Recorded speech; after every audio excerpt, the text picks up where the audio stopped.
malam tuh, terus kita bangun kan. Habis itu, kalau Anda ada kesempatan tidur menjelang subuh, tidur sebentar. Itu tidur baik, itu tidur yang bagus itu. Rasulullah biasanya antara subuh sama azan subuh sama iqomah subuh itu beliau tidur. Tapi tidur Rasulullah kan tidak seperti tidur kita. Ya, beberapa riwayat menyebutkan beliau tidur sebentar. Jadi tidurnya itu sebelum subuh. Ya. Ba'da subuh jangan tidur. Karena tidur ba'da subuh adalah waktu di mana jantung kita lagi, jadi kondisi udara saat kita berusaha saat itu ya. Jadi waktu subuh sampai syuruk atau duha itu ya 2 jam atau satu jam lah, mengatakan setengah jam 1 jam kurang lebih seperti itu setelah subuh. Itu jangan tidur waktu itu. Ya, kalau Anda pengen tidur tetap udah ngantuk banget, usahakan jangan berbaring, biarkan tidur dalam kondisi berzikir, duduk. Sebab apa? Banyak terjadi serangan-serangan jantung ya, atau kelemahan-kelemahan jantung itu di pagi hari kayak begitu. Jadi pagi jangan tidur, ya. Dan itu salah satu tidur yang bikin blow on. Iya, kata Ibnu Qayyim al-Jauziyah seperti itu. Jadi tidur yang bikin bodoh itu tidur ba'da subuh. Ya, selain bikin bodoh, apalagi rezekinya ya, dikurangi sama Allah. Kenapa? Karena malaikat waktu itu lagi sibuk-sibuknya bagi-bagi rezeki dari Allah gitu kan.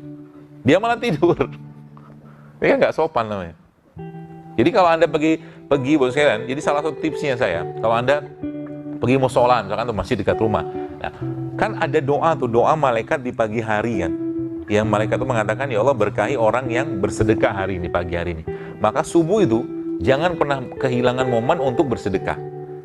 Datang ke masjid bawa uang, mau 5.000, 10.000, 100.000, pokoknya kencelin ke masjid, niatkan untuk sedekah karena Allah. Maka dapat doa malaikat. Ini itu dikerjakan tiap hari, nggak bisa sekali-sekali.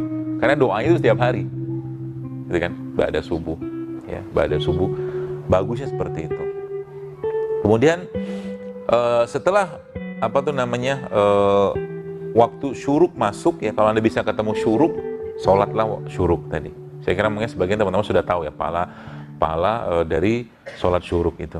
Ya, kata Nabi SAW, pahalanya sempurna umroh gitu kan. Ya, kalau bisa syuruk itu dari mulai subuh sampai ke terbitnya matahari. Sekitar sekarang sekarang kan subuh jam 4:11. Syuruk itu kurang lebih sekitar jam 5:30 lebih 10-an lah. Kurang lebih 5:40, 5:45 lah kurang lebih. Ya, sholat waktu itu. Nanti habis itu apa yang dikerjakan? Jadi dari mulai subuh itu sampai ke syuruk ngapain? Kalau nggak zikir pagi, baca Quran. Zikir pagi itu bos sekalian, zikir yang luar biasa, yang disebutkan bahwa para ulama, saya baca di beberapa kisah-kisah itu, subhanallah, itu yang menyebabkan umat Islam waktu dipimpin oleh Sa'ad bin Abi Waqqas itu bisa memenangkan istana Madinah itu salah satunya karena zikir pagi mereka yang luar biasa. Zikir pagi, maka jangan pernah kehilangan momen zikir pagi itu. Kalau Anda misalkan pulang atau pergi kantor misalkan ba'da subuh, nggak apa-apa, di motor atau di kendaraan tetap zikir pagi, hafalkan zikir itu, karena itulah kemenangan kita di situ. Jangan lupa zikir pagi. Ya, dan lagi-lagi saya sampaikan, ibadah itu adalah nutrisinya kolbu. Zikirnya kita sebenarnya makanan buat kolbu kita. Maka jangan lupakan zikir.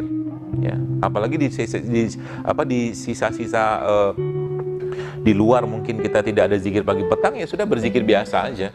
Dan zikir itu dilafazkan, bukan di dalam hati. Dilafazkan, diucapkan, astagfirullah gitu kan. Ya tidak perlu gede-gede lah mulutnya gitu kan. Ya, cukup kita yang dengar gitu kan, istighfar, tasbih, tahmid, tahlil atau istighfar seperti itu ya. Baru masuk duha ya. Jadi antara subuh sama syuruk itu jangan tidur, karena memang pernah saya tulis juga bahwa itu memang waktu di mana ada satu satu bahan yang Allah turunkan atau ciptakan di udara pagi itu yang ingat saya namanya nitrik oksid atau NO, dan ini salah satu antioksidan yang paling baik.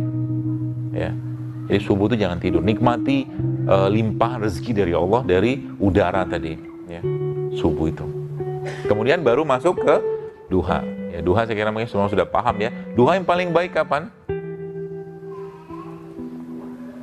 Dekat-dekat sama zuhur.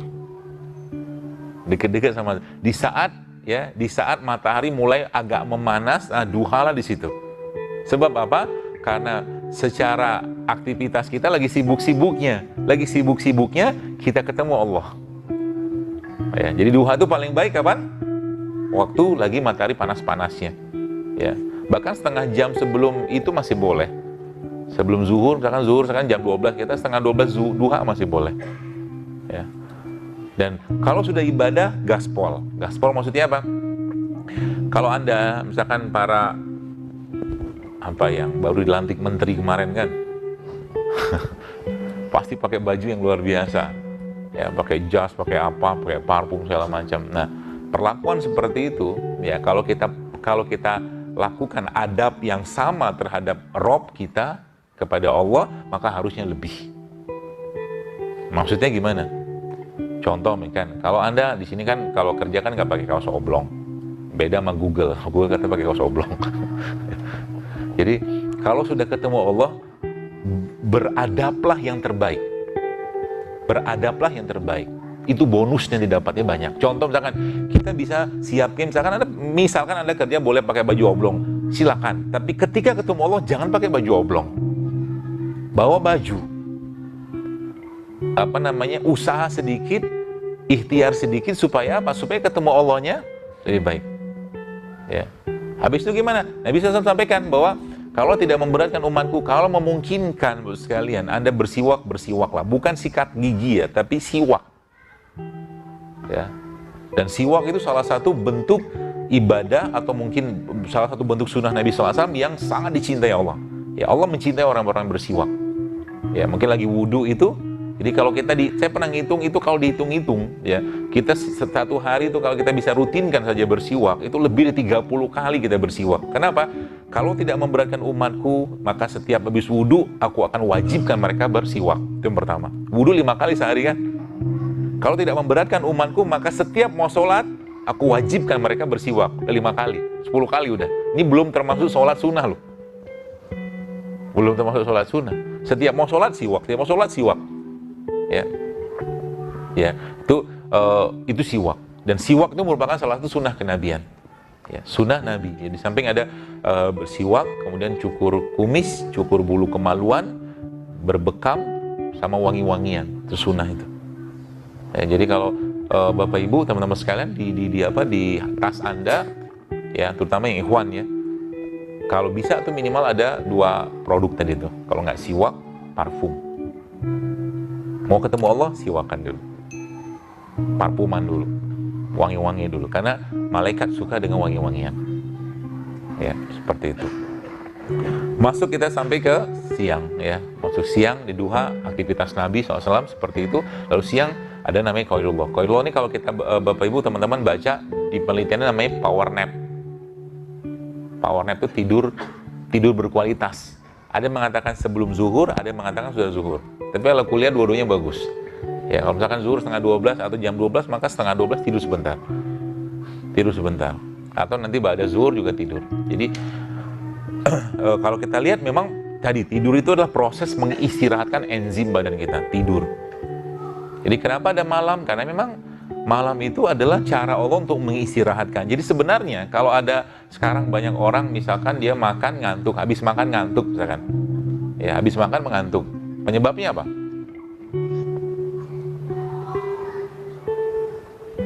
Pura-pura mikir lah. Ini kan. Nanti kalau ditanya jawaban orang soleh apa? Wallahu a'lam. Meskipun tidak tahu kan. Kalau ujian tuh gampang gitu kan. Apa penyebab stroke? Wallahu a'lam. Apa penyebab kolesterol? Wallahu a'lam. Jadi kalau ujian ada 50 soal, ya Wallahu a'lam. Jelas tidak akan lulus. Jadi orang banyak habis makan tuh mengantuk, ya salah satunya adalah karena tubuhnya tidak bisa mengolah makanan tadi. Kalau tubuh tidak bisa mengolah makanan tadi, Bapak sekalian, maka tubuh istirahat dulu, bikin enzim dulu. Gitu sebenarnya. Jadi kalau Anda makan, maaf, misalkan ya, nasi yang ada minyaknya, mungkin santannya, gitu kan, plus gorengannya, plus lagi dengan gulanya, gitu kan. Biasanya kan habis itu ngantuk tuh, biasanya, sebagian besar orang kan. Kan beda ceritanya kalau Anda makan karedok. Coba makan karedok, biasanya nggak ngantuk. Kan sayur kan, ya dia masih banyak enzimnya. Atau Anda makan rujak, seperti itu. Ya maka dalam Islam memang disunahkannya, bahkan Ibnu Qayyim mengatakan bahwa salah satu sunnah kita ketika makan itu adalah makan buah terlebih dahulu. Jadi makan buah itu sebelum makan. Sederhana loh, tapi itu efeknya luar biasa. Ya, makan buah. Kemarin ada teman ada yang tanya, dokter bagaimana cara makan coto Makassar, enak kan? Ya, kalau yang suka biasanya suka makan itu. Gampang saya bilang. Kalau Anda makan coto itu kan dikasih jeruk nipis. Satu mangkok itu kan. Terus Anda minta air lah 2-3 gelas. Nanti jeruk nipisnya dimasukin situ, diperes. Minum segelas, 2 gelas, 3 gelas. Kenyangkan, nah pulang habis itu. Cara makan coto yang baik gitu ya. Sama juga kalau makan nasi padang ya. Bawa buah dari rumah yang banyak, air putih gitu kan, makan buah dulu di situ, agak banyak makan buahnya, nah, agak kenyang sedikit pulang. Nasi padang ini beli kasih ke orang. Gitu. Gak apa-apa makan nasi padang ya, silakan aja, asal Anda kalori keluarnya sama, itu aja sebenarnya. Ya bukan salah makanannya sebenarnya, masalahnya adalah sekarang kita makan tapi yang keluar kalorinya nggak ada gitu. Jogging jarang, olahraga jarang, naik tangga jarang. Ya kalau saya kira mungkin kalau teman-teman yang ngantor di lantai 5 gitu ya. Kalau misalkan saya ngantor di sini lantai 5, kemungkinan biasanya saya akan naik tangga tiap hari. Kecuali tanggal 20, lantai 20 nggak habis waktu nanti. Karena itu cara paling baik untuk bakar kalori, naik tangga itu. Apalagi naik tangganya ngatur napas. Keren itu. Kalau nggak bisa naik tangga ngatur napas, maka jalannya ngatur napas. Ada tuh. Jadi jalan itu, jadi dia setiap berapa menit kita bernafas. Napas biasa, nanti berapa detik kita tahan. Tanpa sadar, jalan kayak begitu tuh akan menguatkan massa otot kita. Karena kondisi hipoksia pada otak, kondisi hipoksia pada otak itu akan memunculkan growth hormone tadi. Kalau growth hormone muncul, Anda seperti orang binaraga. Gitu. Jadi lagi jalan itu, atur nafasnya. 2 menit, tek-tek jalan. Habis itu tarik nafas, henti nafas. Henti nafas, maksudnya Anda tahan nafas, maaf. Jalan dalam kondisi tidak ada nafas. Terus habis itu, ya itu tidak lama, paling 30 detik ya. Habis itu balik deh. Jadi Anda mulai ngatur nafas. Nanti apa yang terjadi lama-lama, nanti baca Qurannya enak. Bisa panjang baca Quran. Gitu. Ya. Jadi itu secara seperti itu. Baik, jadi siang kemudian masuk lagi. Ada waktu yang kita nggak boleh tidur. Ada waktu yang kita nggak boleh tidur. Antara tadi asar sama maghrib, jangan tidur waktu itu, karena itu tidur juga yang tidak baik, yang memang dilarang oleh Nabi SAW. Ya, secara organ juga tidak baik tidur di waktu asar ke maghrib.